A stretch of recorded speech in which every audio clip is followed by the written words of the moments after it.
Well, hi, everybody. We are beginning our 12th program in the Egoic Lotus series. They are all of different lengths, anywhere from 1 hour to rather a bit more than 3 hours on occasion. And I know the light changes here all the time, so I know I'm going to be changing colors as the sun changes its position. Here is the Egoic Lotus. We have here our reference point. I rather like to begin with the picture of the lotus so we can get it in our minds. We are discussing preparatory material to discussing each one of the petals. And if we have the picture of the tears and the petals as non-realistic as it is, we can be in a better position to relate the subjects we are discussing to the lotus. Every one of us has this structure on the higher mental plane, and for people who are interested in these matters, it's probably on the second subplane of the higher mental plane, centered in that way, although there is the statement that the jewel in the lotus itself is found on the borderland between the higher mental plane and the lowest part of the Buddhic plane. So that presents a bit of a problem, but for all practical purposes, the egoic lotus of the one who is to follow the path of initiation from the first through the fourth is found on the second subplane of the mental plane. Now, this is we're going to work in astrology here. The different preparatory subjects are listed on this tabulation.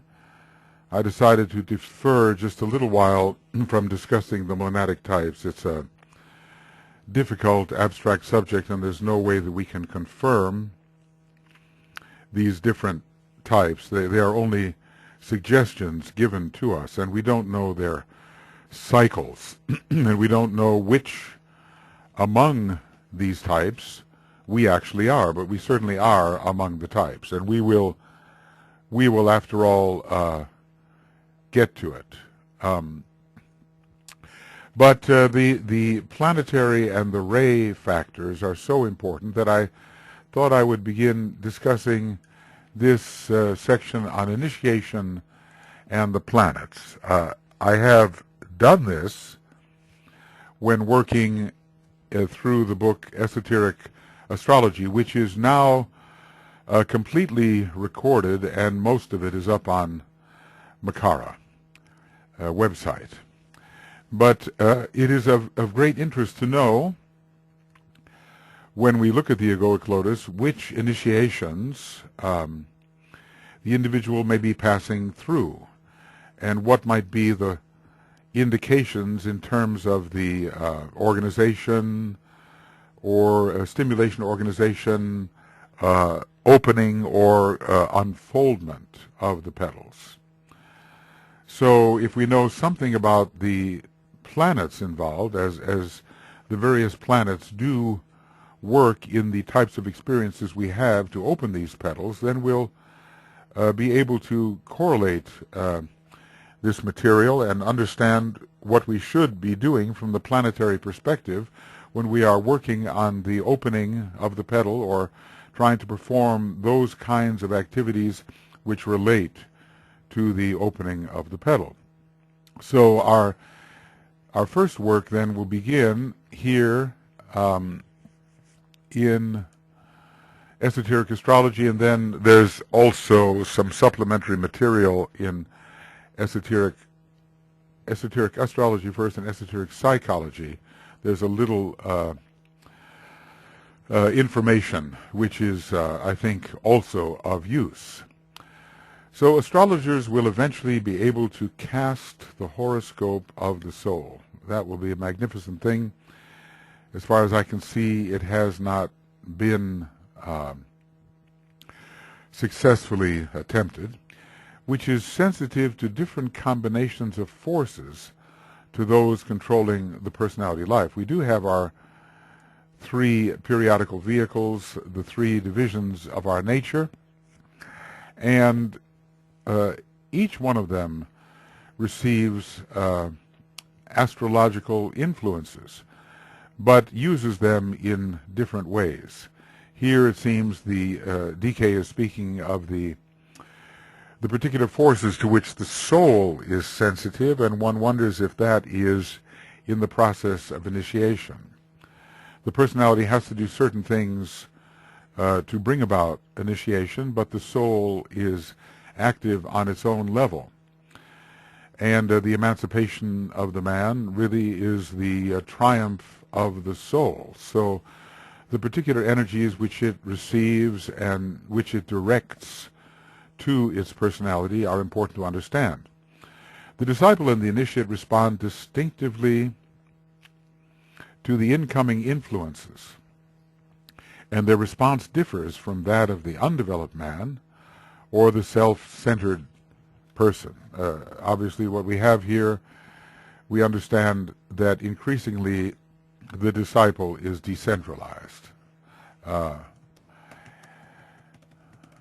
So the same planetary influence may be present in whatever way it is present, and yet the response will be entirely different depending upon the nature of the individual and the quality of the form. This will have to be recognized. Those who live below the diaphragm and who react to the incoming energies through the medium of the lower centers will have a very different type of chart to that of the disciple and the initiate. That is strictly a personality chart, and some of the lowest types of expressions expected of the various planets and signs will be the ones that are in evidence. But it will be interesting to see what kinds of charts emerge. We will have such expert guidance in our ways of doing the right thing, taking the next step, our ways of evolving. We who are interested in astrology and use astrology probably think about how much is missed by people who cannot use astrology, who have never had it applied to their lives. And in the future, those who can draw up these new kinds of charts will be thinking about how much we have missed by not having been able to do so. Anyway, it will require here a different mode of interpretation. I have referred to this before and would remind you of some of the points I made, and he's going to remind us. Disciples upon the path of discipleship are strongly influenced by Mercury and Saturn, one bringing illumination, that's Mercury, and the other offering opportunity to detach and disengage from our elemental tendencies and patterns. Now, one of my friends who's a good astrologer said, well, it's not just the ordinary path of discipleship here. Saturn and Mercury really apply. This may apply more to accepted. Okay. Right, accepted discipleship.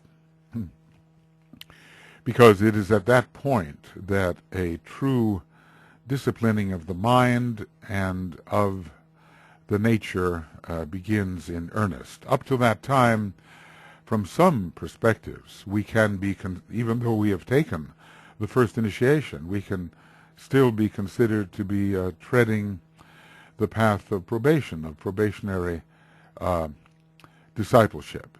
Well, Mercury and Saturn certainly bring us release from our astral tendencies and from the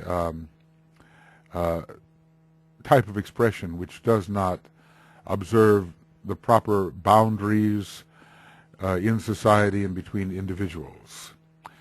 So the impulsive nature of Mars and the lower wish-fulfilling tendencies of Neptune are overcome by this clear and careful mind that Mercury and Saturn represent. We will find that these planets appear again as influential at a higher turn of the spiral of human development. At the various initiations, the influence of the planets affects the candidate, you know what we mean here by that, the candidate for initiation in a totally different manner than earlier. Because earlier, the planetary influences were processed mainly through the lower centers, and the orientation of the life was strictly personal and self-centered. And now it's not so. The higher centers are able to respond to the higher vibrations of the planet and to appropriate them in a way that's quite different from the earlier appropriation of the lower vibrations. Cyclically, the energies from the constellations pour through the planetary centers.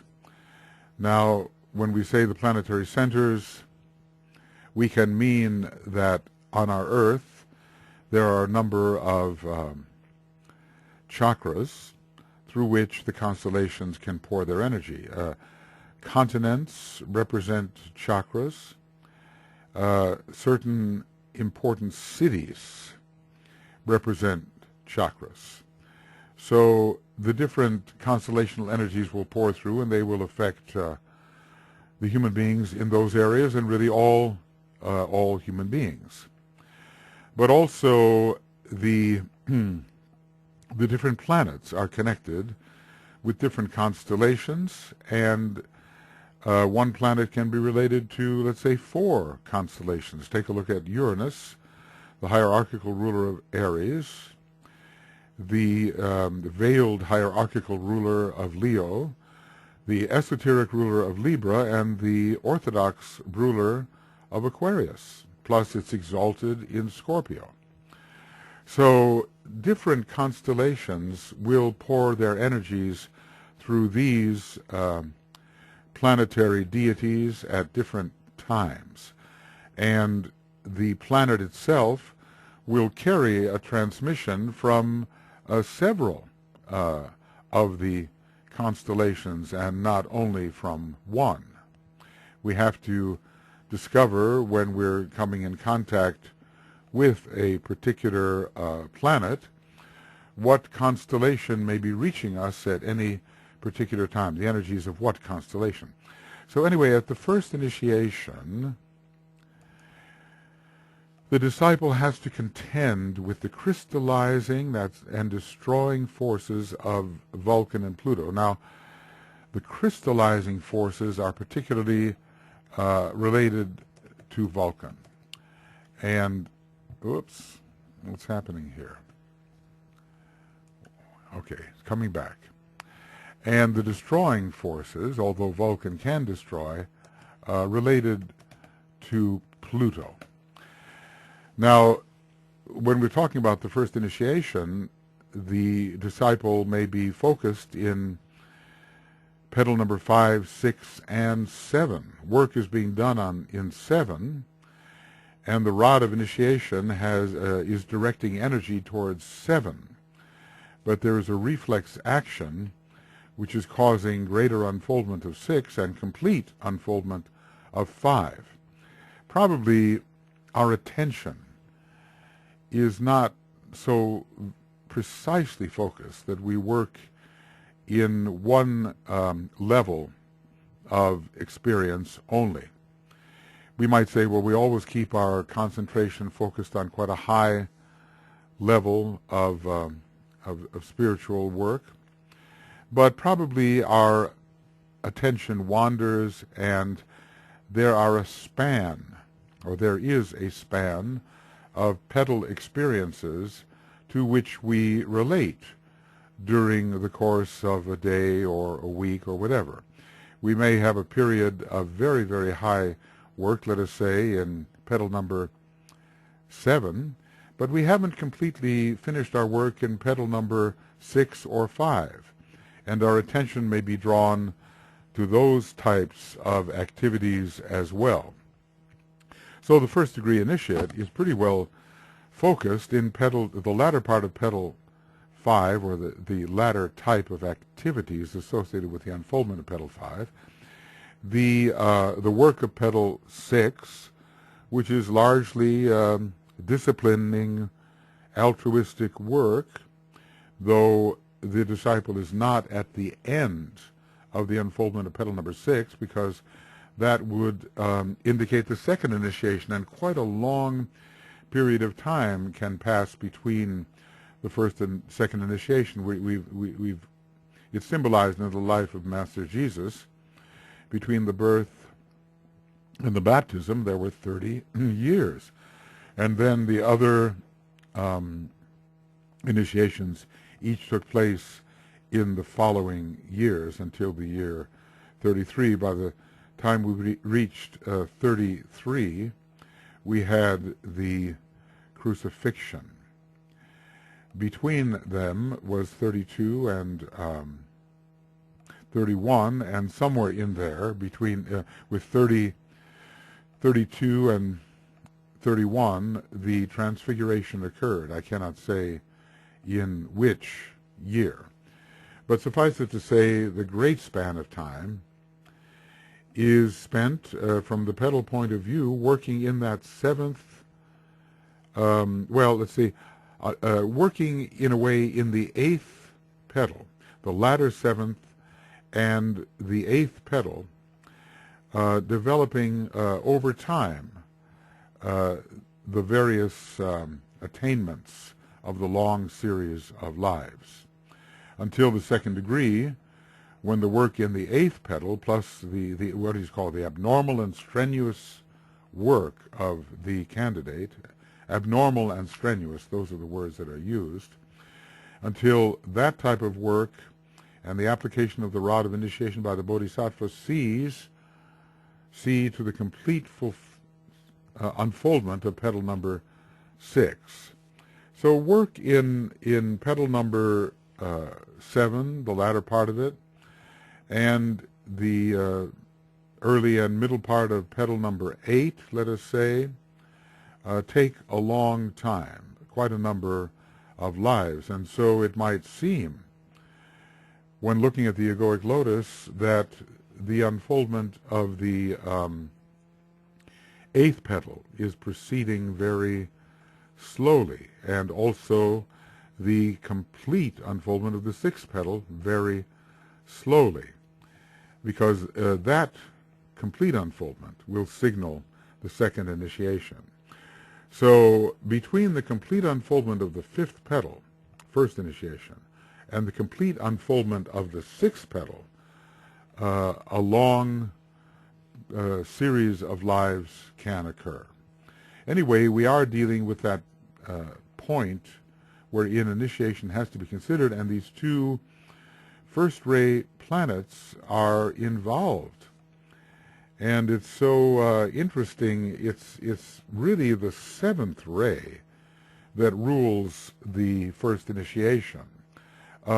We can say that Vulcan might have some connection with the 7th ray because of its association with rhythm.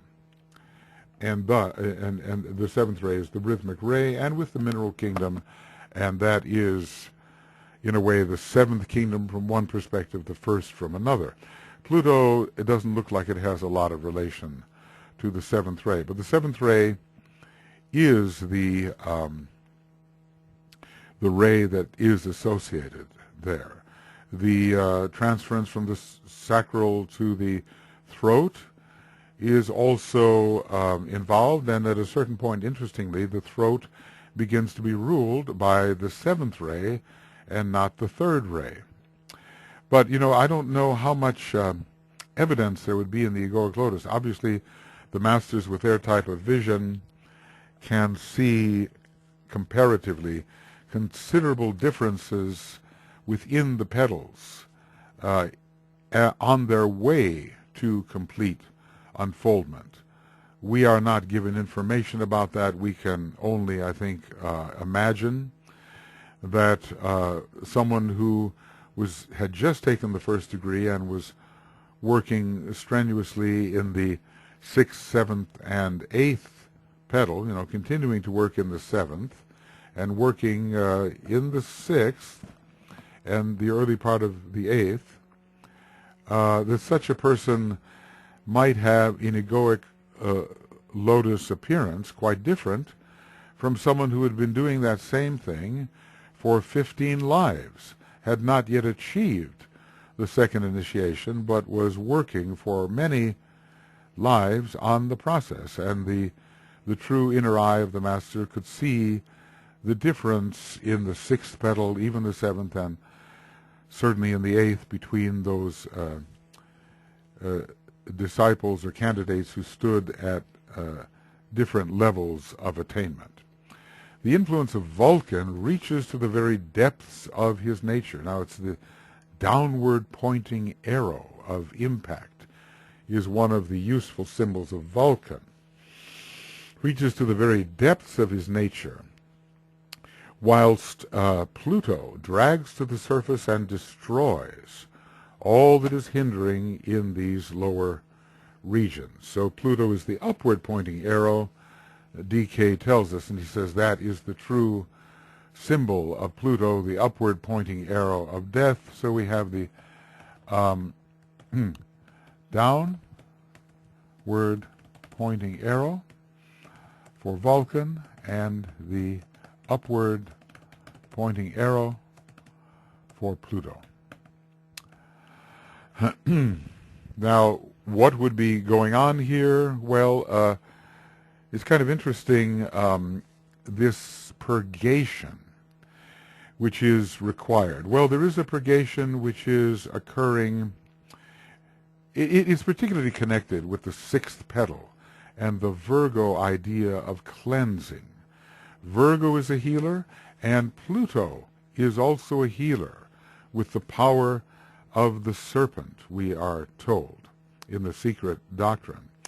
So before the 5th petal is completely unfolded, and the work in the latter part of the 5th petal being directed towards the soul, there's a lot of cleansing work going on in the 6th petal. The 6th petal is going to take a long time to work in.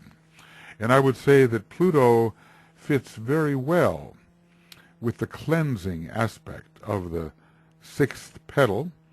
And Pisces, interesting, the Christ is said to have said that no matter how black your sins may be, I will wash them until they are completely white or pure. I'm paraphrasing slightly, but I think you get the idea. So the Christ is Pisces in a way. That's the sign most associated with him. That's the cosmic decanate most associated with the Christ.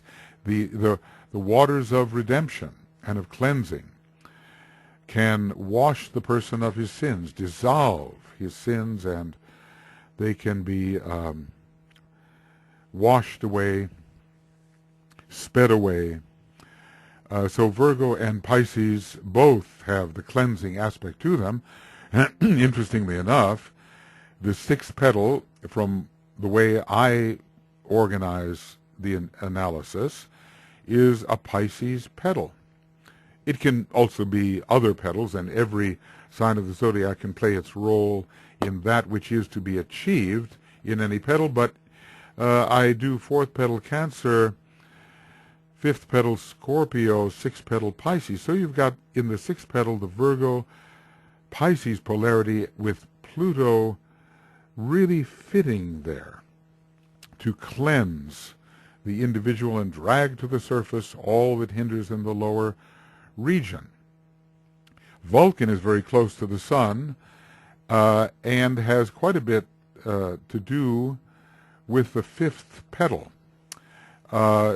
it is making matter responsive to the light, drawing forth the light content of matter, but we cannot exclude the influence of Vulcan in relation to Virgo, which in the order of things, whereby it is the sixth petal, the sixth sign reaches, and Vulcan is the ruler, the veiled ruler of that sixth sign. So a lot of the personality is being cleansed prior, in the sixth petal, prior to the full unfoldment of the fifth, which signals the first initiation. And then we have, work going on in the seventh petal. It's more in the range of wider and higher knowledge, which the becoming initiate will need, and the use of all knowledge in service. So Vulcan has its place also leading to the fitness of the personality on the way to initiation. Vulcan has its place in the sixth petal as well, though it is closely related to the sun, and the sun obviously is connected with the fifth petal. So I think we can see that during this kind of activity, petals number 5, later 5, petal 6, not in its final stages by any means, but definitely petal 6, and the early stages of petal 7 are the focus of the individual's attention. It is an abnormal effort, and the rod of initiation also confers initiatory power in relation to the seventh petal. So very interesting, that how much first ray, initiatory power. The first ray is the will to initiate. That's the type of will it has. And how much a whole new regime of life is being initiated by Vulcan with its great power to push forward, push downward, push forward, and Pluto to cut the relation of the individual with previous patterns. Pluto is the end here, and Vulcan is the beginning. Of course, we could say that the pressure, the crystallizing pressure of Vulcan also contributes not only to the beginning, but to the end of old ways which break under that pressure. Okay, then we go on to the next. Interestingly, I wonder if we have, yes we do, we have different ways of describing the planets and how they are active in Esoteric Psychology, Volume 1. And sometimes, a different statement is made. Of course, Psych 1 was written earlier than Esoteric Astrology. Nevertheless, both have to be put together, the testimony of both. Now we take a look here at the second initiation. At the second initiation, the candidate comes under the influence of 3 planets, Neptune, Venus, and Jupiter. The 3 centers, solar plexus, heart, and throat, are actively involved. Now, how shall we appropriate this? Neptune, apparently, is the ruler of the solar plexus center. Thus it says, let's see, if we were to go here into Esoteric Astrology, and I were to go to page 517, you would see that Neptune is the ruler of the solar plexus center for the disciple and initiate. Here it is.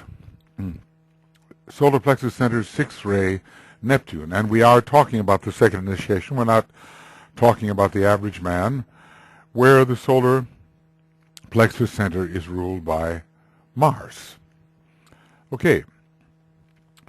The heart center is classically ruled by Jupiter, for the disciple or initiate, or the one who is the candidate for initiation. So that's how we would assign that. Now, Venus, interestingly, is connected with the Ajna center in both cases. Here it is. Venus Ajna center for the average man, Venus Ajna center for the disciple initiate, though there are other planets that are later to be involved, Mercury for one, and even Neptune from another perspective, and to a certain extent the Sun as the place of the integrated personality. That's earlier, of course. So this leaves Venus for the throat center. How do we justify that? I think you can probably think of it. Venus for the throat. Venus is actually connected with the monastic permanent atom, the way Earth is connected with the mental unit when we're considering things from a larger scale in the body of the solar logos. Taurus, however, is the ruler of the throat center, because the different astrological signs, as you probably know, are assigned to the different parts and areas of the body. And Venus, being the ruler of Taurus and being a planet of intelligence, would be applied at the throat center, but this would suggest that loving mind would be generated, because Venus is not only intelligence, it's loving intelligence. The throat center so often acts independently of the independently of the love and the heart. But for the second degree initiate, that's not supposed to be the way, because there is a rising, interestingly enough, of the solar plexus to the heart center. And so the quality of love is stronger. It's the second initiation. The numbers 2 and 6 are involved. We could say that because Virgo expresses the second and sixth ray, and Pisces as well, that both of those planets could be involved, both of those signs could be involved at the second initiation, and Sagittarius, well, it expresses a strong sixth ray. So these are all, in a sense, second ray planets. And this is the second initiation. And desire, a desirous astral body is being tamed. The Martian aspect of it is being tamed. And it is becoming a reflector of the energy of love, as that can be expressed from the soul. So there's a transference here at the second initiation, in a sense, from the sixth ray to the second ray. It doesn't necessarily mean that all those who have taken the second initiation will have a second ray astral body, but there is a tendency for more of the love energy to enter.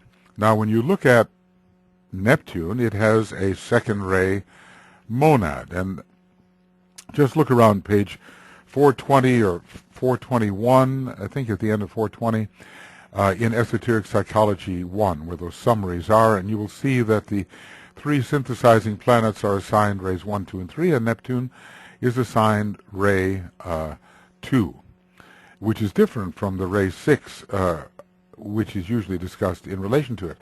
Venus has a fifth ray soul. It is a sacred planet, but when you look at its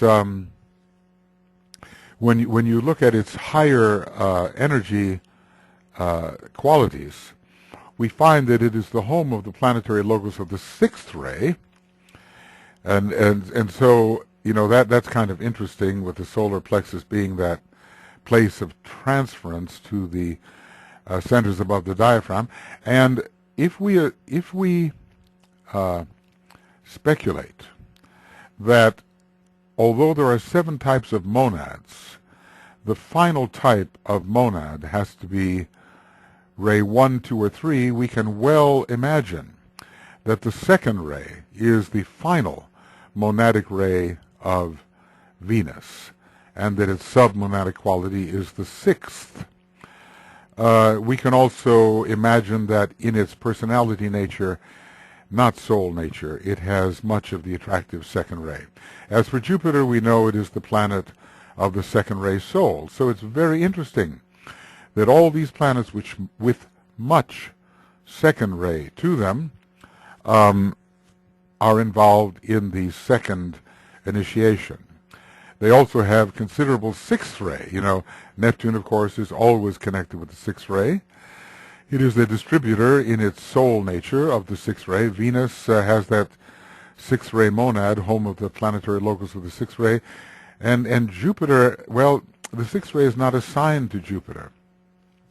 But I have sometimes wondered whether in its enthusiasm it is closely, or the enthusiasm which it promotes, whether it is not closely related to the sixth ray. So they're all actively involved here.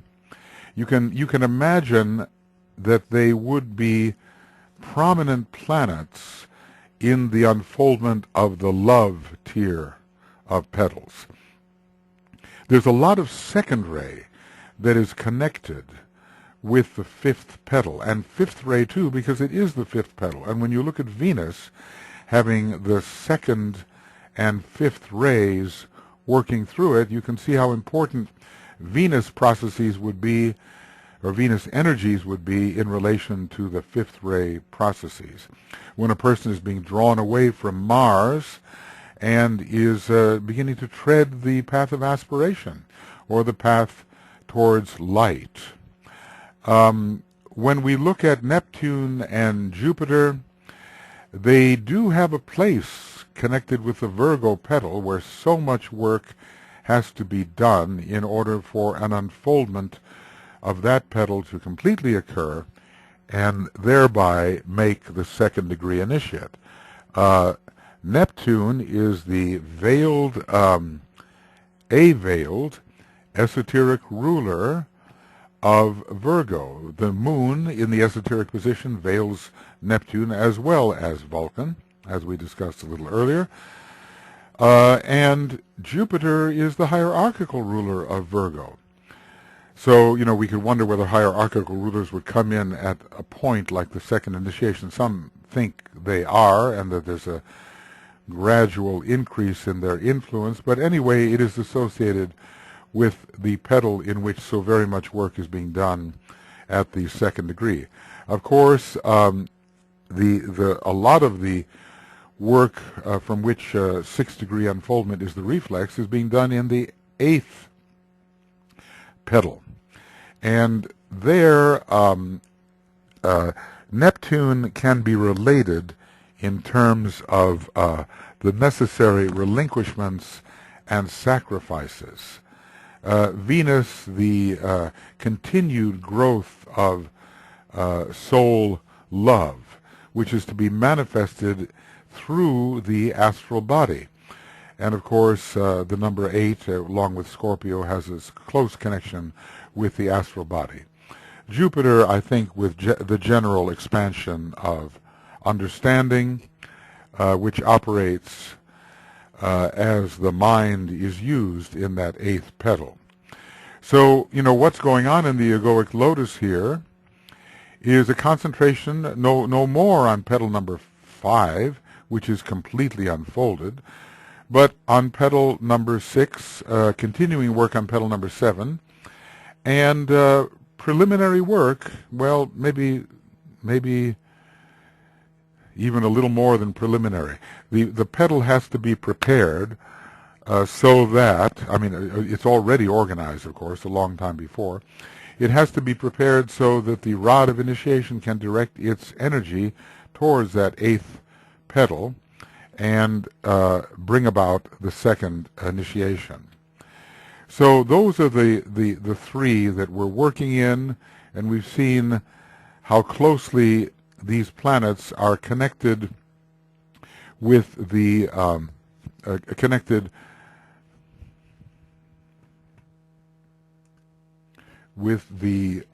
sixth petal.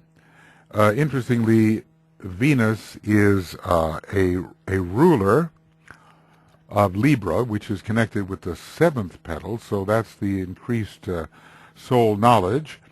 Jupiter, interestingly, is one of the decanate rulers of Libra. When it comes to the 8th petal, well, I think we could look at various decanate rulers. Jupiter can be connected with Pisces, of course, and let's see, Neptune with Cancer. So whenever we're dealing with a petal that has a water sign associated with it, the other water signs will also have a part to play. And this in the general sacrificial work of the 8th petal. There is a place here in here it is. It's in a treatise on cosmic fire, and it would be around page 540. Or a little bit later here, the petal of love on the mental plane is unfolded through the conscious, steady application of all powers, of all the powers of the soul to the service of humanity. So there is Venus, the powers of the soul, with no thought of return or any desire for reward for the immense sacrifices involved. In other words, here we find the great generosity, the great givingness of Jupiter bestowing upon others, and we find the powers of the soul under Venus, and we find the tendency towards sacrifice under Neptune. So I think we can see that even in the petal of love for the mental plane, and although Venus is in detriment in Scorpio, we can find that these 3 planets are powerful in the work done in that 8th petal. Immense sacrifice under the powers of the soul, the great impulse of giving under Jupiter, and of the ability to relinquish and to let go under Neptune. Okay. Now we begin to speak of the 3rd initiation, and it speaks of the moon veiling a hidden planet, and Mars, which is the ruler of the entire integrated personality.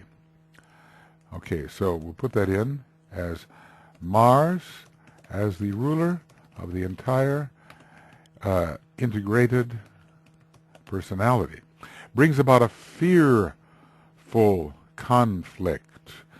DK does not use his words inadvisedly. It's not just an adjective thrown in there. The astral body and the moon are involved here, even though man is overcoming illusion. But he's also leaving behind, in a way, the entire life of the personality. The ancient domination of the personality is overcome at the 3rd degree. And so there is fear involved in this relinquishment. But at the end, the man is released from personality control. What is that hidden planet? It's interesting that in the 3rd decanate of Capricorn, the eagle decanate, so to speak, the Aquila decanate, where initiation can be said to take place, there is a combination of Mercury veiling Vulcan and the Sun. Vulcan is the spiritual will. The monad is coming into expression. And there is reason to think that this hidden planet is Vulcan, because Vulcan is, after all, hidden. We could relate it to Uranus as well, and say the Hierophant at the 3rd initiation is Sanat Kumara, and he is said to fulfill the role of Uranus. Uranus and the Hierophant are sometimes equivalent when we're speaking of the higher of the Hierophants. But Uranus is not a hidden planet.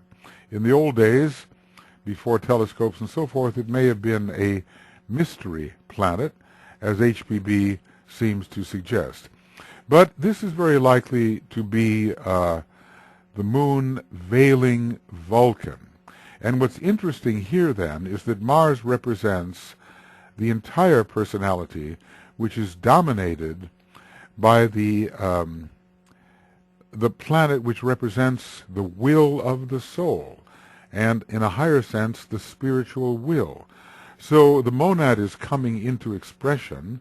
This is going to be a conflict between the will working through the soul, and you know, Vulcan has more to, it's not only the will, it's also the heart of the sun, and Mars, which represents the waywardness of the self-determining personality, largely driven by the astral body and by the concrete mind. Mars is every aspect of the human personality, but it is also, as well, the personality as a whole. So it's Phobos and Deimos, fear and terror, something like that. These are the two satellites of Mars. I think K.H. Or someone in the early theosophical books said Mars has no right to those satellites, but I believe it's. I think we could check that out if we want to.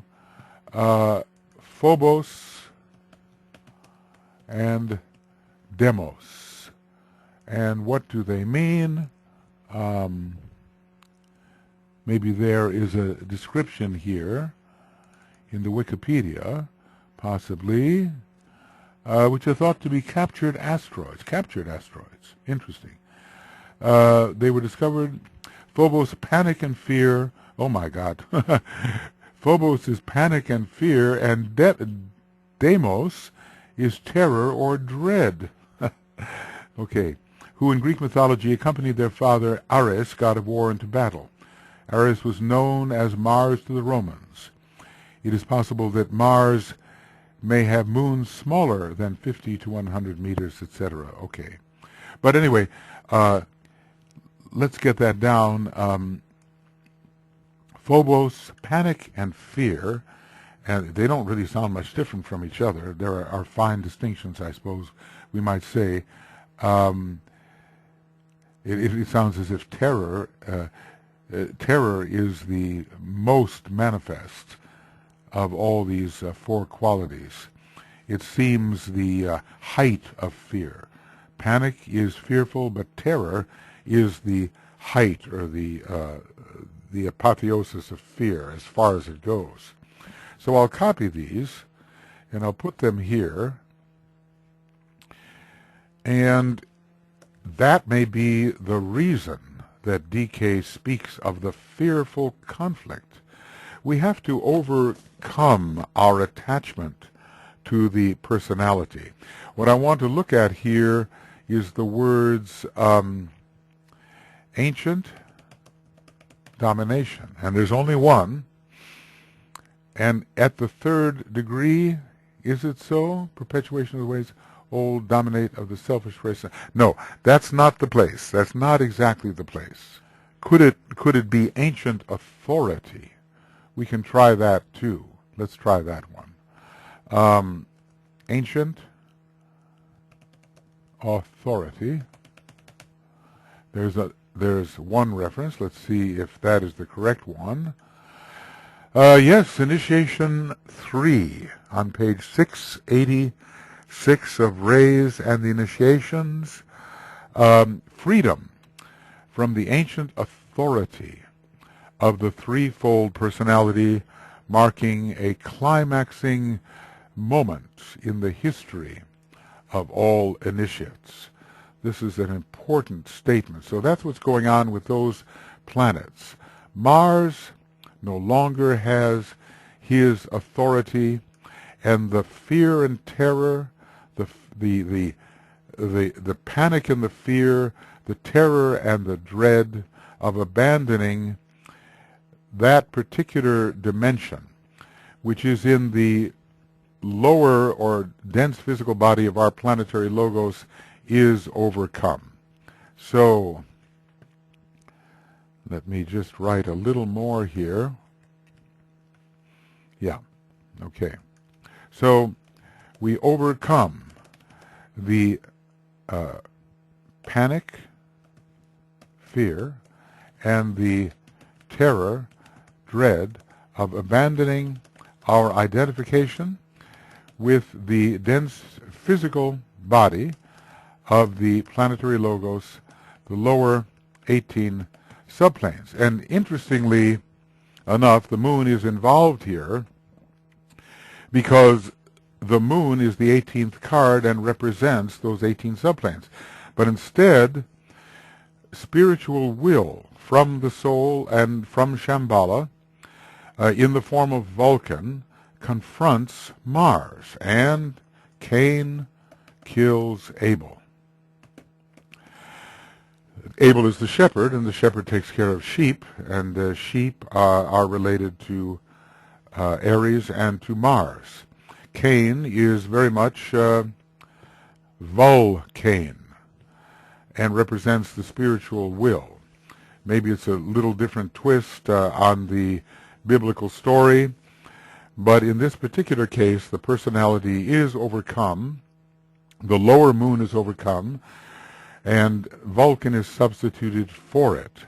Now you begin to wonder whether we might not look at a progression called Vulcan, Neptune, and Uranus, and see them at the third, fourth, and fifth initiations, respectively. The most material of these advanced initiations is Vulcan. It's close to the sun, and it's a luminous initiation called Transfiguration. Neptune is of the heart, with its second ray monad, and it's very sacrificial, and the heart is the heart is the chakra, which is focused upon at the fourth initiation. Uranus, it is the hierarchical ruler of Leo. It means freedom, and Leo, the fifth sign, is active at the fifth initiation. So, in the Egoic Lotus, we will be looking for the work now in the seventh, eighth, and ninth petals. The sixth is completely unfolded at the second initiation. But work is finishing up in the seventh petal in terms of the accumulation of the higher knowledge. The rod of initiation has directed its energy to the eighth petal, but there is continued unfoldment to be done, and the work is primarily in the ninth petal. Can we consider that ruled by Sagittarius? Possibly, or possibly by Aries. It is, I think, justifiable to assign the fire signs to the sacrifice petals and the air signs to the petals of synthesis, water signs to the love petals of the astral plane or related to the astral plane, and of course, when it comes to knowledge of the world, the earth petals. The earth signs would be assigned to these outer and knowledge petals. So is this Aries at the final petal? You know, things are going in a kind of reverse direction here. Everything looks like it's moving in a clockwise manner for the first two tiers, but suddenly, if we begin with that petal which most touches the third subplane of the higher mental plane, and then go to the petal that touches the second subplane, and finally the one that touches the first, the order is different. And so we might, instead of beginning with the cardinal sign and ending with the mutable, we might begin with the mutable sign. The fixed sign will always be in the middle, and end with the cardinal. Aries is both the beginning and the end, and it does represent the sacrificial lamb. It also has a definite connection with Pluto. Aries, Pluto, Shambhala, and a certain type of destruction which is necessary for the liberation of the spirit. So, and Aries, of course, is a sign of great willpower. the foremost sign of the first ray and of will at this time. So we can look later as to how we will justify this. I think that Aries gives entree into the world of being, which one more fully begins to experience after the third initiation. So Aries definitely does rule the third initiation, and Sagittarius only rules the path towards the third initiation, having more to do with the first and the second initiations. Anyway, in the Egoic Lotus, we will be working on the 7th, 8th, and 9th petal. A lot of work is being done at this time in the 9th petal. And Mars will be overcome. The lower ruler of Aries will be overcome, but by what? You know, in this case, we can understand that the Hierophant, who is associated with Uranus, would easily be connected with the 9th petal if Aries were the ruler. And this is where the rod of initiation of the Sanat Kumara is applied. It's no longer the Christ. It's the Uranian rod and not the Neptunian rod. So the more I think about it, the more I think we can assign Sagittarius, Leo, and Aries to the 7th, 8th, and 9th petal, now apparently moving in a counterclockwise direction. There's still much to sort out there, because at a certain point all the 9 petals move in the same direction, a different direction from the synthesis petals. But definitely, if we look at the sacrifice, beginning with sacrifice knowledge, it touches level 3. Sacrifice love touches level 2. Sacrifice touches level 1. Therefore, we can follow the rotation in this tier of petals from the 3 to the 2 to the 1. It is counterclockwise. And ending with Aries seems to me very correct when we assign fire signs to the sacrifice petals. There are different ways to assign the signs to the petals, and we will discuss them as we move meticulously through a discussion of the various petals. Okay. Can we connect Aries with Vulcan? I think we can.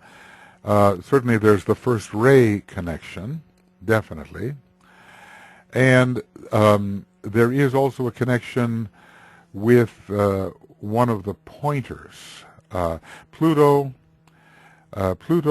Vulcan, and the pointing stars are all involved here. There's a figure in esoteric astrology which deals with that. And there are many qualities which Aries and Vulcan share. I would say applied forceful pressure and the power to initiate, I think both share. So when the personality, the Martian personality, is overcome by Vulcan at the 3rd degree in the Aries petal, it seems both are justifiable. Aries' relation to Mars, yes, but a higher relation to Vulcan involving spiritual will and of Vulcan and dynamic will of Aries. Now we move a little farther and we go to the 4th initiation and discover something very interesting. Of course, when we come to the 4th initiation, we have to realize that it's only just before that initiation that we can study the causal body, because at that initiation, the causal body is destroyed. So at the 4th initiation, Mercury and Saturn, again, remember how they appeared in relation to discipleship? Mercury and Saturn, again, bring about great changes and unique revelation. It's the revelation of the Buddhic plane. And there's kind of a, or Buddhic plane and Atmic plane, both, but especially the Buddhic plane. Mercury is associated with the Buddhic plane, and with true illumination, and Saturn with the atomic plane, but also with density, and thus the worlds that the initiate is leaving behind. But their effect is very different to the earlier experience. The earlier experience was simply illumination and discipline. The earlier experience was illumination and discipline. Okay, the discipline. The later experience is discrimination and intuition. Well, that intuition is going to come from the synthesis petals and beyond, because they are fed from the Buddhic plane. There is a cutting free. There's a viveka, a discrimination in the Sanskrit. One has to discriminate between the real and the unreal at this point, and understand that life upon the cosmic ethers is real and pertains to the higher initiations, the fourth and the fifth and beyond. And life within the lower 21 subplanes is not real in that sense, because it belongs to the dense physical body of the solar logos. So with the Saturnian scythe, one cuts oneself free from attachment to those lower worlds. Saturn is a detaching planet. We have to realize that. And Mercury leads into the still higher levels of mind. It said in the 12th rule about Aquarius, and let Mercury speed the group on its upward way. Okay, let the group serves as Aquarius indicates. Let Mercury speed the group upon the upward way, and let Taurus bring illumination and the attainment of the vision, with Mercury very connected with Taurus and with Buddhi. And then there's another part to that rule as well, but it's not relevant to this, the mark of the Savior, as the group toils in Pisces. It must be seen above the aura of the group, but it's not about entering the fourth initiation. Well, so we learn truly what is reality. We might expect at the fourth initiation that also Pluto would be effective, that Uranus, well, let's see, Vulcan certainly is effective at the fourth initiation. So Pluto, Uranus, two first-ray planets. We might expect that the great power of sacrifice, Neptune, is active there as well. And simply because Mercury and Saturn are operating at this initiation in terms of changing the perception from a fragmented, illusory perception to that of pure reason, just because they are active does not mean these other planets that I have mentioned are not active. So before this fourth initiation, that's the one we're talking about here, the synthesis petals, which were created through a Buddhic downflow, we are told, are opening very fully, and there's all kinds of synthesis operating in the field of knowledge, the field of love, and the field of will. So the one will is discovered, the one love, the great love is discovered, and the synthesis of all knowledge is discovered as well. We're really not concentrating any longer in the lower 9 petals, which are completely unfolded. There may be other effects in them, but really the work has to be done within the synthesis petals, and maybe the focus in the jewel in the lotus as the monad is coming in with greater force at the 3rd degree and persistently beyond the 3rd degree. So it is legitimate to focus within the realm of being, as that realm is revealed by the intuition. And with that kind of focus and understanding, the synthesis petals will continue to expand, although it is said that they burst open suddenly towards the end. As far as work within the jewel, well, I can only say concentration on the meaning of being. There is also work within the synthesis petals. It's concentration about how the many can really be the one, that all the many aspects of knowledge are contained within one acute perception of what knowledge is. All the many loves are one love, and all the many acts of volition are really one. So that type of focus and thinking within the triad will open the synthesis petals increasingly. Well, okay, so what can we expect? You know, we can expect, in terms of the lotus, the full-blown lotus, on the verge of demonstrating its fullest possible display. That is what we can expect.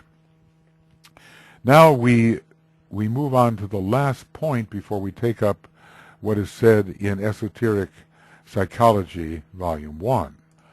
I guess we should be brief concerning the stage of mastership, because the object of our study will no longer exist. The Egoic Lotus will have been destroyed by any number of ways, 7 ways of destruction, given in the beginning of Letters on Occult Meditation, around page 15 or 16, right in there. So here's the object of our study, and it is no longer there.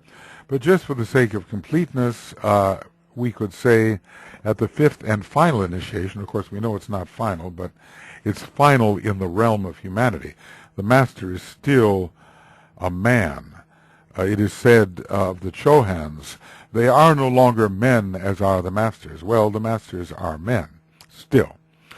The Chohans are something else. So, excuse me, at the 5th and final initiation, Uranus and Jupiter appear, or at least they are received in a new way. Their impact is received, and produce a beneficent organization of the totality of energies found in the initiate's equipment. There has to be the dispelling of the debris of the supernova, which we can use as a symbol of the destruction of the causal body, and a reorganization. Why a reorganization? Well, this is interesting.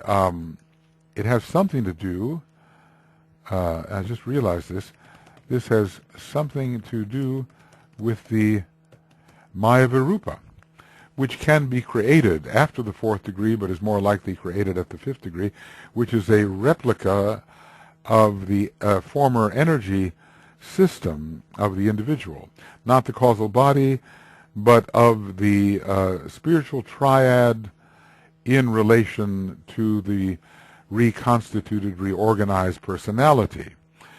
The initiate can then escape from off the wheel. Well, in a way, at the 4th degree, he's already escaped from off the wheel of rebirth. But is it necessary to be a 5th degree initiate to thus escape? Well, they are still considered to be the man. So when they can escape, does it mean that they prepare to enter the monadic life? They're already upon the astral plane, atmic plane. They already can focus in the spiritual will, but it's almost like the wheel of Brahma. You know, it's almost like we might call it the wheel of the 3rd aspect of divinity, the wheel of Brahma. After the 5th initiation begins the escape off this wheel, which has to do with rotary motion and the 3rd aspect. Rotary motion is exemplified by the wheel, and the 3rd third ray motion is rotary motion. Brahmic third ray motion is rotary motion. And so the true livingness, where does true livingness come? Is true livingness come within the vehicles of the spiritual triad? Is true livingness to be found within the vehicles of the spiritual triad or within the monad itself? And I kind of default to the last conjecture here, that one can truly live when one becomes a Chohan.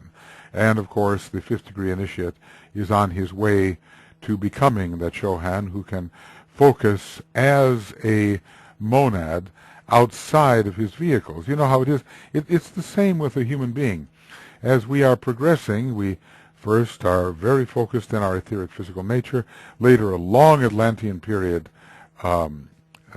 occurs, and we are focused in the astral nature. Then comes the Aryan period, when we are focused within the mind. But we're focused within one of the lower three. And only when we can abstract ourselves from such a focus and focus within the soul do we gain a certain type of freedom from the lower three.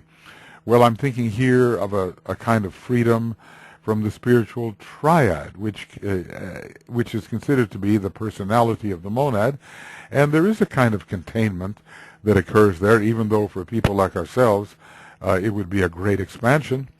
But when, after the fifth initiation, one can begin to abstract into the monad, one can truly live, because the monad is the center of life. It's not the vehicle of the monad that's the center of life, but the essence of the monad at the heart of the monadic vehicle.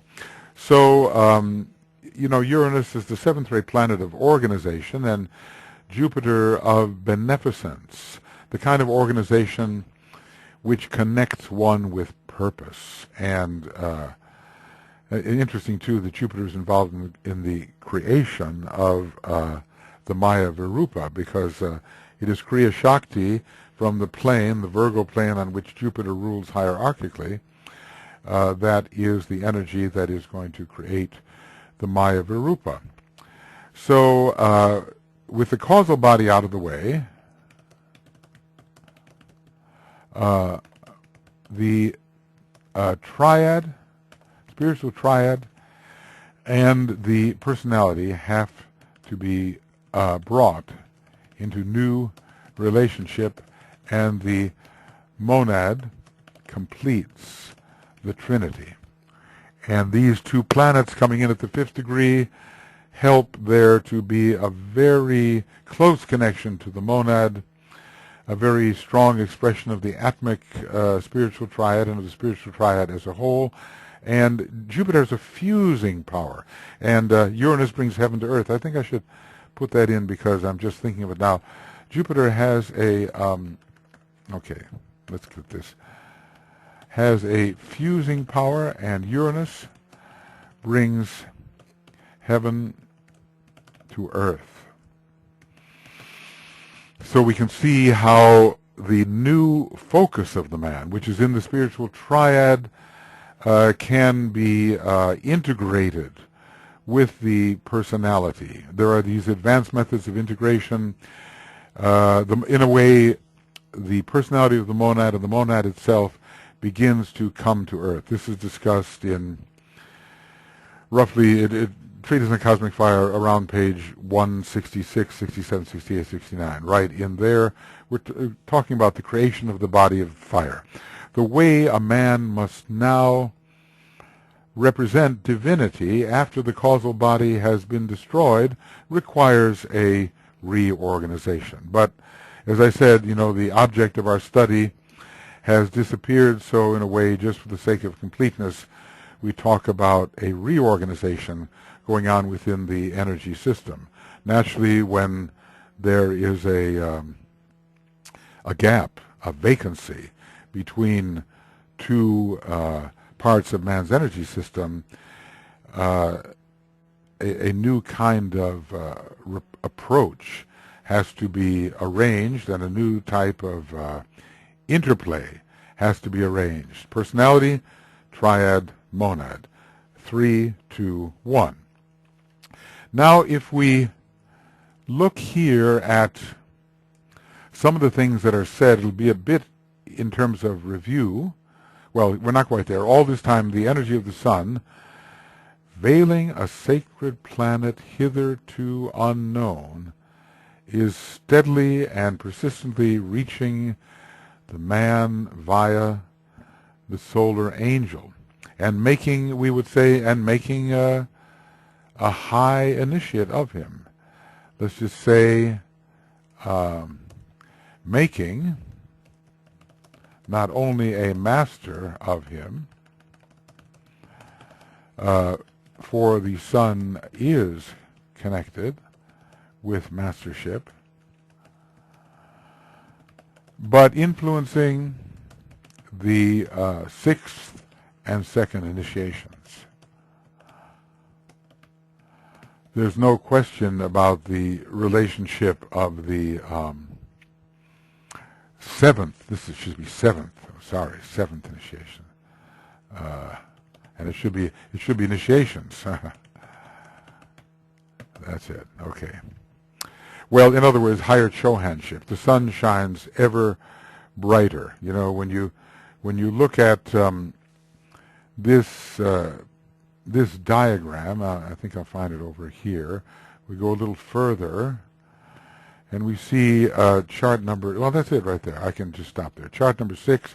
We see that the sun towers above all these different planetary schemes. So the sun is almost that which will take us into true chohanship. Uranus won't quite do it. Uranus takes us to the 5th degree. So let me put this down, that the sun brings us to true chohanship, because the monad is that which finds its home within the sun. So the chohanship is very solar. The 7th degree initiate is coming into connection with the solar logos. It is a love and wisdom type of initiation. In any case, we see that the symbol of the sun stands for progressive progressive initiations. Now, a sacred planet hitherto unknown. Well, what can we... That is very mysterious in some way. We could perhaps think of the planet Isis, which is a planet which distributes, I believe, energy from the star Sirius to our solar system.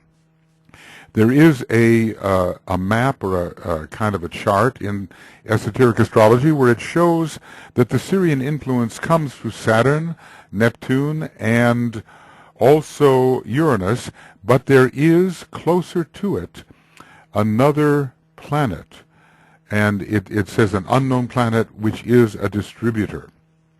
How many sacred planets can there be in our solar system?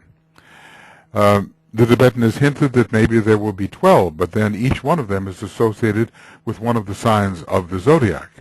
In any case, we have not known, apparently, what this sacred planet is, and the term hitherto unknown is a little bit vague. I don't think it's going to be, I don't think it's going to be Vulcan, but Isis is very much connected in its lore with the solar angel. The solar angels are from Sirius in a way, and Isis is a strong representative of it, and there is a certain planet X through which Sirius distributes its energy and then onto the 3 synthesizing planets. So this will have to remain for a moment the unknown, but there is a possibility there that Isis may be involved. Otherwise, it's going to be one of our own sacred planets. And are there any of them that are hitherto unknown? All right. Now from Esoteric Psychology 1, we talk about the same kinds of forces, and I just want to add a little bit here because it is information which is closely related to that which we have already discussed. So let's go on. There are other, let's see, before we do, I want to have my little bracket in case we have to write something. There are other planetary influences to be felt, and hidden forces likewise play upon our planetary life, at least hidden to humanity's knowledge. But these are the major influences bringing about the desired results in the kingdoms of nature under the plan. It must be remembered that these are the cyclic influences dominant at this time, and that they can change from cycle to cycle. Really, some deep knowledge of the science of cycles is needed if we are to be wise in our reception and distribution of energies. First of all, so many of us don't know many of the hidden energies. We know certain of the energies which reach us from known sources, such as our planets and zodiacal signs, and we know those cycles. But we don't know the hidden sources, and more than that, we don't know their cycles. So there is so much that remains to be understood if we are going to be able to wisely receive and distribute energies. For instance, it says, a disciple who is upon the path is strongly influenced by Mercury and Saturn. And this we learned in Esoteric Astrology, page 70. But when he begins his training for the first initiation, he has to contend with the influences of Pluto and Vulcan. Well, DK elaborated on this 2 books later. You see, this is written in the first book of the series of the Treatise on the 7 Rays. It would be a 5-volume treatise. And when he got to volume number 3 in that treatise, he elaborated on this statement here. This training, the training for the second initiation, brings him under Neptunian influences with Venus and Jupiter contending for control. Now, he said nothing like this at all in the Esoteric Psychology book. The Neptunian influences are there. It has to do with the right kind of desire, an upward streaming desire. It has to do with the heightening and refinement of the aspiration and sensitivity to subtle influences. It has to do with the love energies, compassion entering the astral body and so forth. But why do Venus and Jupiter contend for control? Well, in the secret doctrine, there is the story of the battle between Brihaspati, which is Jupiter, and Venus. It goes by another name, but it is associated with Narada. And Jupiter ruled the ancestral gods, and Narada, Venus, was trying to create of people a higher type of human being, more the ascetic, more the celibate, one that is not so given simply to the reproduction of form via the ancestral gods. But remember back a little while, we discussed Venus as related to the throat center, possibly, and Jupiter to the heart center. And I wonder if their contending for control is not as it was in the secret doctrine, where the two were really in battle for a lower or a higher way of living. But the Jupiter rules the heart center and Venus the throat center and has more to do with the mind. So we wonder then whether the fuller heart expression influencing the causal body will be represented by Jupiter, with Venus more of the rational faculties at the throat center, with the heart having to win, but still remembering that spiritual intelligence and mental illumination have to be developed at the second degree. Anyway, it remains a somewhat enigmatic phrase, but all 3 of them are involved in preparing the man for the second initiation. The solar plexus, the throat, and the heart have to be strongly and harmoniously involved with each other, and it's very important that at the throat center, via Venus, which brings in the solar angel from a certain perspective, we have spiritual intelligence and mental illumination. And we can certainly expect that from Venus. So given that both of them are so positive, one wonders why Venus and Jupiter have to contend for control. We do know at the second initiation those faculties of spiritual intelligence have to be developed. But so does a heart response as expressed through the astral body. Not a desirous response, but more a love and heart response, which Jupiter would convey. At least that's my take on it, but I certainly haven't stopped thinking about it. There's a lot more to discuss here. The link with the vegetable kingdom is then strong, i.e. at the second initiation, because it is the second kingdom and the second initiation, just as the link with the mineral kingdom will be strong at the first. And I wonder then about the animal kingdom at the third. And hence the frequent recognition of astral perfumes which the disciple can note. I had a friend who told me her impression of the perfumes associated with various of the masters, with the scent of fragrance of freesia for Master Morya, the carnation for Master DK, and the white rose for Master KH. And one certainly does wonder about the red rose when it comes to the Christ. Before the first initiation, the static mineral world within him has been broken up. And this is, okay, lots of insight comes from the different references, and this means, well, how about typing it correctly, that Vulcan, with its pressure and its hammer blows, has broken up the hold of the static mineral world on the would-be initiate. Okay, so that's another statement about what Vulcan can do as it descends to the depths of matter with its crystallizing power, but it also has the power of the hammer blow. At the third initiation, the Moon and Mars struggle to gain ascendancy, and there is his battleground.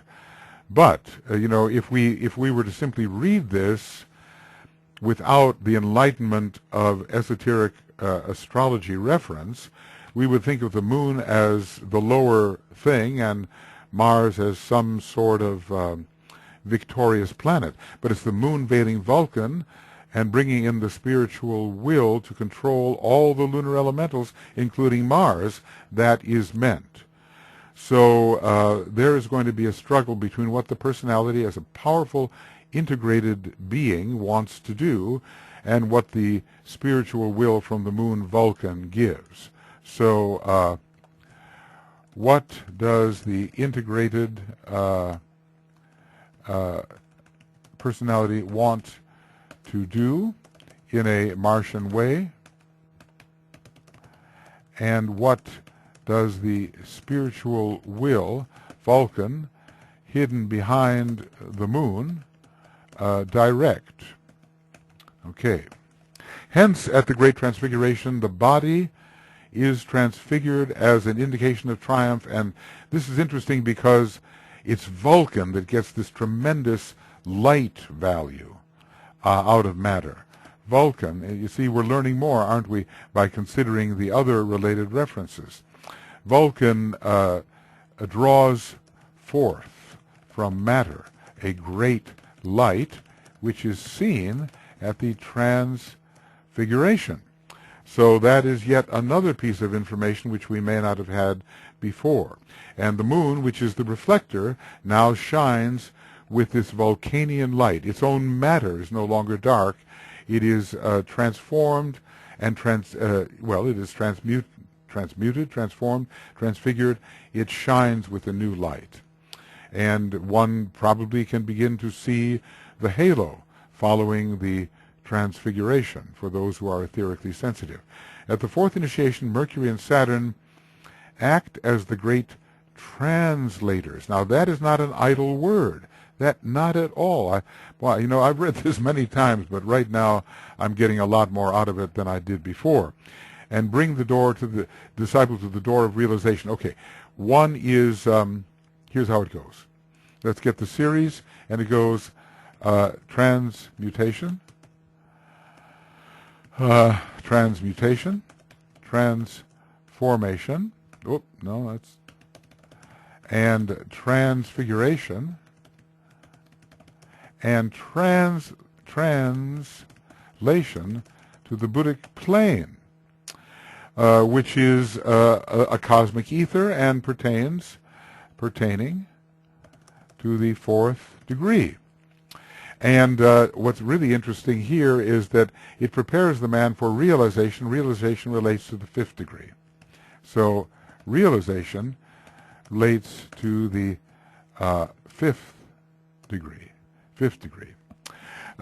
So Mercury and Saturn are lifting the consciousness into the cosmic ethers. Now, I suppose that Saturn is also cutting the connection with the normal area of life with which the man has been identified. Mercury certainly is speeding the group upon its upward way. It's translating the transfigured man into the world of Buddhi, then preparing for the world of realization, which is the Atmic world at the fifth initiation. So the door of realization is achieved upon the fifth level of the Atmic plane. So the fifth initiation, the fifth level realization. So maybe our sequence would be, although the T's do not hold, transmutation, transformation, transfiguration, translation, realization. Well, maybe I've sometimes said transubstantiation, trying to keep the keys. Is that technically correct? I'm not sure. When the final initiation is taken, okay, so, because Saturn, okay, why is Saturn a translator and not just one that severs identification with lower life? Because Saturn rules the area in which realization is had, namely the Atmic plane. Saturn is the ruler of the Atmic plane. So Saturn Mercury is the translator, and Saturn is it kind of lifts the life towards the Atmic plane where realization can be achieved. Of course, at this time, the causal body is destroyed, and the Egoic Lotus is not the issue. When the final initiation is taken, and of course, again, not final, it is the activity of Uranus and the inpouring force of Jupiter. Why does he talk about one as an activity and the other inpouring? That bring about the reorganization. And, he earlier called it beneficent organization, but I've always liked the idea of reorganization when it comes to Uranus. So I would like to call it beneficent reorganization, which results in the final emancipation, at least, let's say emancipation from the need for reincarnation and an emancipation from life in the three lower worlds, of which the man becomes the master. The vastness and complexity of the subject thus becomes apparent. So all of us, we have teeny minds the size of a pea, and we think that man is the very paragon of knowledge and intellect, and when we finally wake up to the truth, we will realize that these incredible vistas are presented to the true occultists, just as Alice Bailey saw them when the Tibetan was dictating to her always new things that he was not dictating appeared to her, vistas which were so vast she could only fall back in wonder at them. And in this simple sentence, whether we see it or not, the vastness and complexity of the subject thus becomes apparent. Well, I'm so glad the opportunity presented to consider the earlier references. We would think that it might be sufficient to consider only the later references in esoteric astrology, but these have enriched the consideration. So there is, in terms of the Egoic Lotus, in order to open that ninth petal, there's going to be quite a battle going on there. Of course, we usually think about, well, the Hydra is always active, and the Hydra is active at the second degree, for which Scorpio is the most characteristic sign, but Scorpio also is involved as well at the third degree. Its peculiar testing potency, we are told, ends after the third degree. Then maybe it comes in a different manner. But in the ninth petal, as one does what is required in the overcoming of illusion, there is going to be a great battleground between the power of the integrated personality, represented by maybe Mars or Sagittarius there, and the power of the spiritual will. And we have to decide whether the man has the willingness to go on and not to do as the rich young man did, turn sadly away when the Christ asked him basically to follow him onto the Buddhic plane and towards the fourth initiation. And when we, kind of look at the colors, well, wherever we are here, the colors here have to do deep indigo of the second ray. Blue, is it a substitute for the first ray? I'm not exactly sure. Usually it's associated with the second and sixth. Rose definitely for the sixth ray, the fifth ray of orange, and the fourth ray of sacrifice.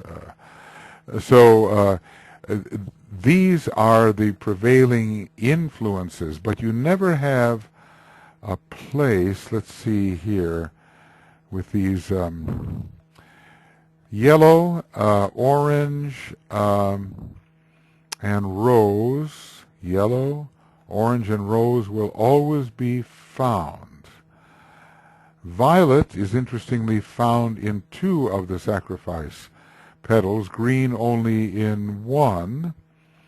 And then, let's see, then for the final sacrifice petal, well, when we get into the study of the colors, we'll deal somewhat with this. I'm trying to see what they've carried forward from petal number 8. They carried the yellow, the orange, the blue, and the rose, but indigo seems to take the place of the violet. And why should violet appear twice? It doesn't in any of the other circles. It just appears in the place it's supposed to appear.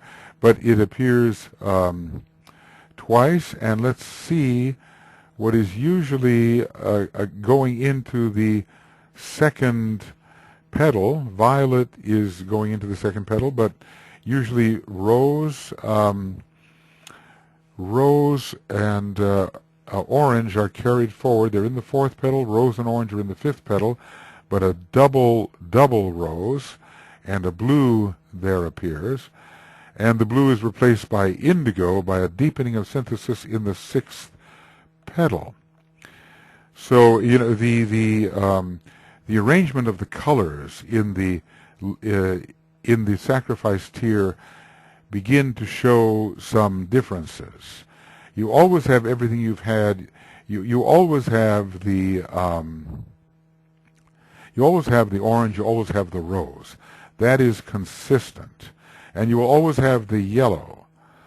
But violet is a color that appears twice. So it seems, if this is drawn correctly, and that is not an expectation. Here in a Treatise on Cosmic Fire, we have confirmed this. The violet is uncharacteristically brought forward into the second sacrifice petal, and normally violet is not brought forward, it's just left where it would be. And then blue is to be found as it was found in the love petals, and blue is carried forward again. So let's just examine this one more time. Is there ever a place where blue is carried forward twice? No. Because although blue does appear, the blue and the rose, they appear and relate to the astral plane in the love petal. The blue is not carried forward. Indigo takes its place. But here, not only is violet doubled when we consider the movement from petal 7 to petal 8, but blue also goes forward and accompanies indigo. And yellow, orange, and rose remain as the three constants. So it's kind of interesting to look at what the petals other than the three constants are. We have the yellow for sacrifice, the rose for astrality and desire, and the orange for the physical knowledge, for the fifth ray, knowledge on the physical plane. So then the other colors for petal 7 are green and violet. And then you have violet and blue. The rose is not doubled again. Notice when you carry forward from petal 4 to petal 5, you've got a double rose. That is really the solar angelic petal. So in petal 8, it is violet and blue. And in petal 9, violet is dropped, and it's blue and indigo. Now, what shall blue represent? It usually represents the second, the sixth ray, definitely, and sometimes the second ray. And there is one reference in Letters on Occult Meditation where blue represents the first ray and red represents the sixth ray, though they seem to be reversed. Anyway, there's a lot of the apparent 2-4-6 line with the synthesizing, let's see, right.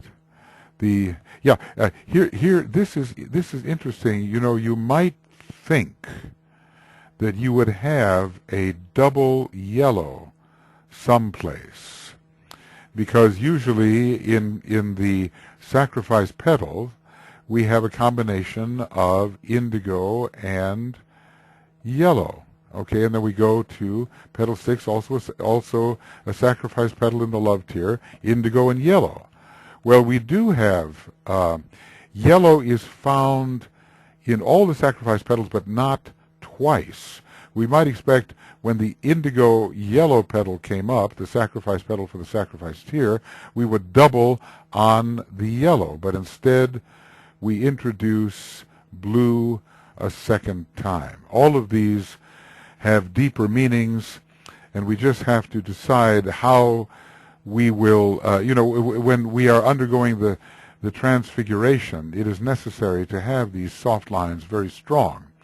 But also the first ray comes in there. We keep on with the fifth ray all the way through. There's not one petal that doesn't have orange all the time, and that's the only consistent color throughout. The orange of the solar angel related as they are to, being great scientific workers and using the fifth ray and establishing the soul body on the fifth plane. Well, when we get to the colors, we'll try to decipher this. It's not going to be so easy, I think. But it is interesting that the violet does disappear. It's used twice in the sacrifice area, which has something to do with manifesting things on the earth. The violet is the seventh ray color, the color of manifestation. But there is no double yellow. And there is no, would there ever be a double orange? No, I think not. All right. So, friends, this has been a discussion of certain planets which are operative at different stages of man's evolution. Mercury and Saturn for discipleship, and maybe especially, discipleship in earnest, not simply probationary discipleship. Vulcan and Pluto for the first initiation. Neptune, Jupiter, and Venus for the second. The moon veiling Vulcan, as I believe it to be. I mean, maybe someone else has a different idea about what that hidden planet is. But Uranus is not hidden, and Vulcan is hidden. Okay. He even uses the word hidden when he talks about Vulcan in relation to Mercury. So there's the application of the word that he's using.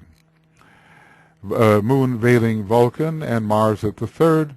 Again, Mercury and Saturn as great translators into the triad at the fourth degree, though obviously every planet can play its part in every initiation and contribute something of importance.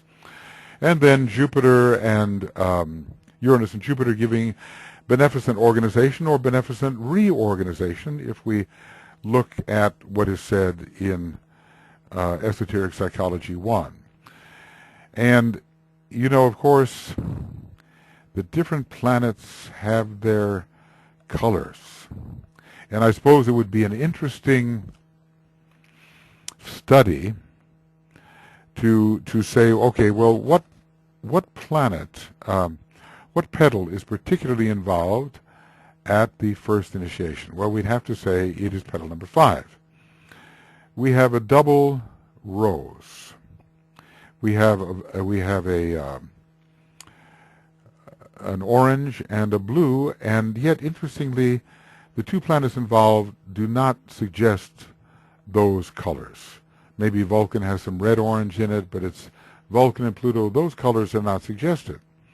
At petal number 7, where much work is being done, there are no colors again that correlate with Vulcan and with Pluto. But are there any colors here which represent the first ray? You see, look, we have second ray indigo, third ray green, fourth ray yellow, fifth ray orange, sixth ray rose, and even blue, and seventh ray violet. The first ray color of red is not represented here. Now, under some circumstances, orange can be considered a color of the first ray, but it is not represented in the Egoic Lotus. Even though when you are a lotus on the first ray, there might be a reddish tint coming through in some manner, because he says that the color of the ray does show through the lotus. So that one place where blue and red have a reversed position. Blue is in the place of the first ray, and red is in the place of the sixth ray. I believe this is in Letters on Occult Meditation. Can the blue represent the first ray? Well, you know, it looks like it's not placed in the right place to represent the first ray. Because we're told that Master KH on the second ray works with the devas which are rose and blue. Well, it's usually put in the middle petal, which is the love petal of any particular tier. So here is the knowledge love petal, so here's the blue and rose. Here is the love petal, here's the blue and the rose. Here is the love petal of sacrifice, so it's the blue and the rose. And only in one petal is the blue carried along, and there is no double yellow. Basically, the blue is substituting for yellow. And on the basis of that, can we say it represents the first ray? I don't think so. So whatever can represent the first ray, orange is the closest thing, and blue is kind of a strange possibility. There's no real representation of the first ray color in the Egoic Lotus. The color rose, which is not one of the primary colors or even of the secondary colors, is used, and not red. There's one earlier depiction of the Egoic Lotus where I think, well, let's see, I think red is used, but I think that's simply a mistake. Yeah, red is used, and it is, as far as I can see, mistaken. They are differently organized in this earlier rendition from the AUM group, and then my wife Tuya took another look at this and supplied the proper rose color instead of the red, and also changed the petal. This was in the earliest version a petal number 8. She called it petal number 7 because it's the knowledge, it's the sacrifice of knowledge petal, and it's touching the realm of knowledge, so I think she was justified in doing that. There are still, I think, some secrets here. So that's the first initiation. With the second initiation, we have Jupiter, Venus, and Neptune. Well, certainly those colors are very much in evidence in the second tier. The rose color of Venus or Neptune is there in petal number 4, petal number 5, and petal number 6. The blue in this very important petal for the solar angels, the blue which can be associated with Jupiter. Jupiter has kind of a royal blue quality to it, is found in this petal number 5. It's also indigo, which is a Jupiterian, also a Jupiterian color, and certainly a color profoundly connected with the second ray. We can see how the Jupiter influence could make its way into the love tier. There would be a correlation of the planets and the petal colors. Venus, well, it can be associated with rose, and there's rose every place, but also with orange of the 5th ray, and the 5th ray is everywhere found, so it's as if Venus is found throughout the Egoic Lotus. We get to the third initiation. We have Mars. Well, what is its color? Its color is primarily red. It's not found here. Maybe when the idealism becomes higher and pure, its color can be related to rose. But in the third tier, where Mars is playing an active part, we do have rose in every petal, a rose strand, as it were.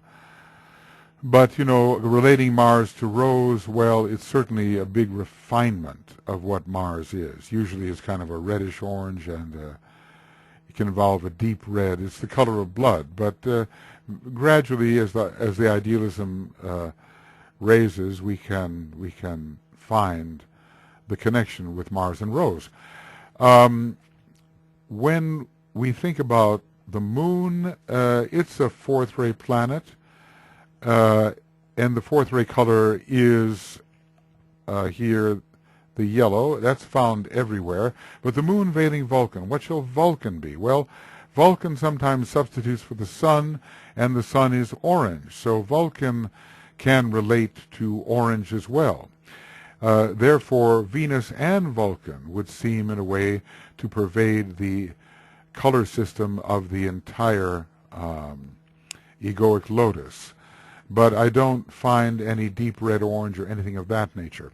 When it comes again to Mercury and Saturn, well, Saturn is green.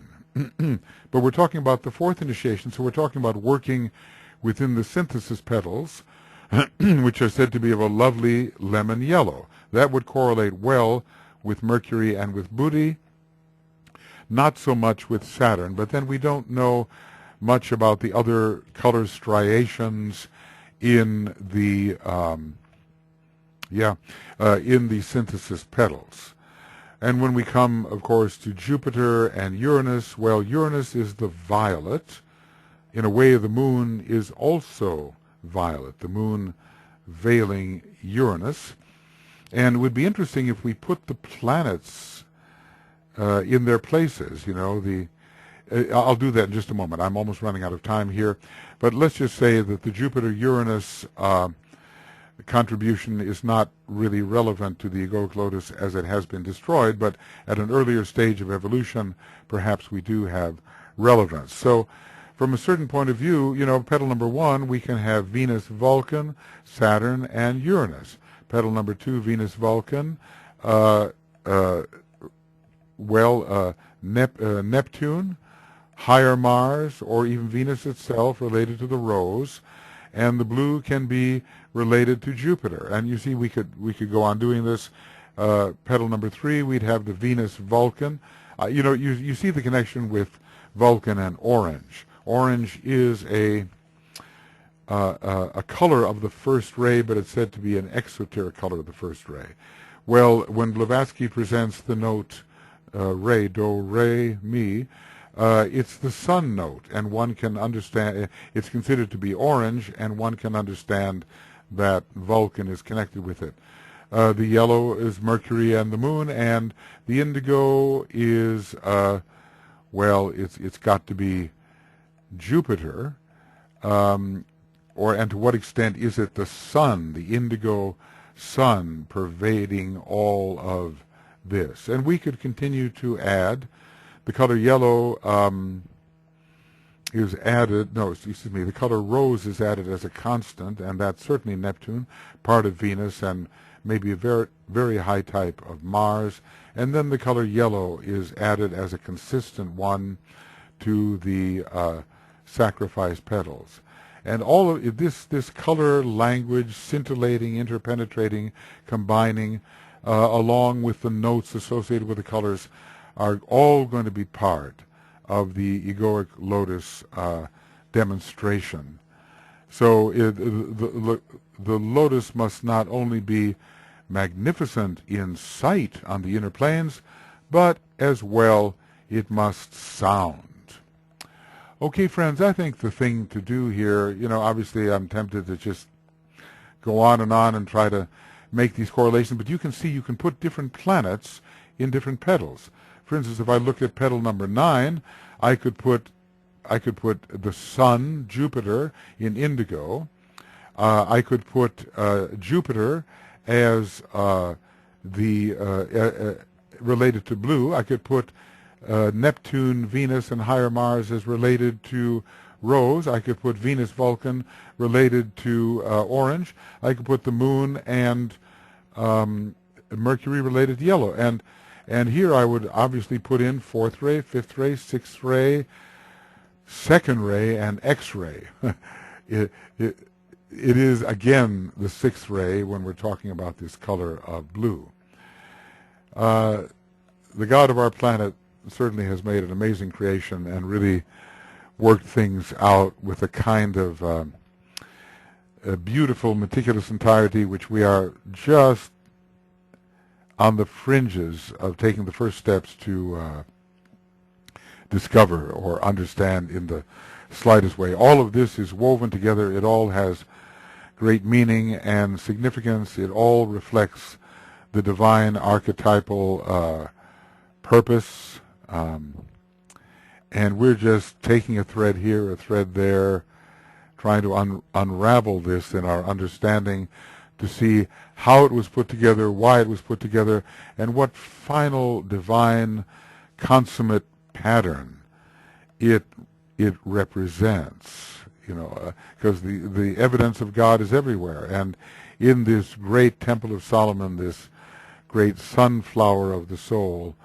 these colors combine and they tell a story of the unfoldment of ray quality, astrological quality, especially planetary quality. Even the signs are involved. When I look at yellow, I could put Gemini in. When I look at rose, well, it's pretty close to lavender, okay, possibly Pisces, which has its own 6th ray. When I look at the indigo, put in Libra. That's what the Tibetan gave. When I look at rich blue, it's possible to introduce Sagittarius. So from the color correlation angle, so many of the different signs of the zodiac can be inserted, only not Aries because it's red.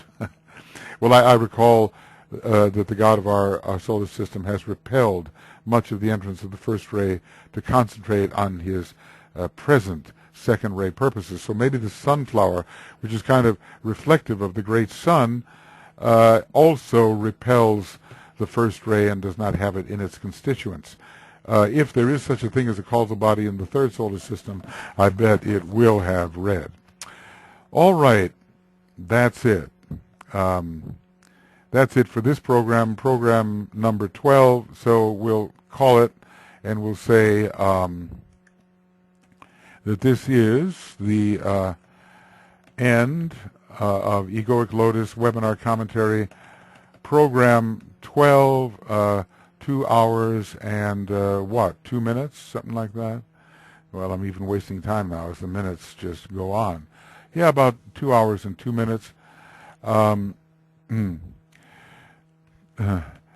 this is taken from EA and EP1, and then we're going to go on with beginning of Egoic Lotus webinar commentary program 13, and it will be one of these preparatory subjects which we need to study the Egoic Lotus. Okay, so enough for the moment, and we will see you shortly. Okay, bye-bye.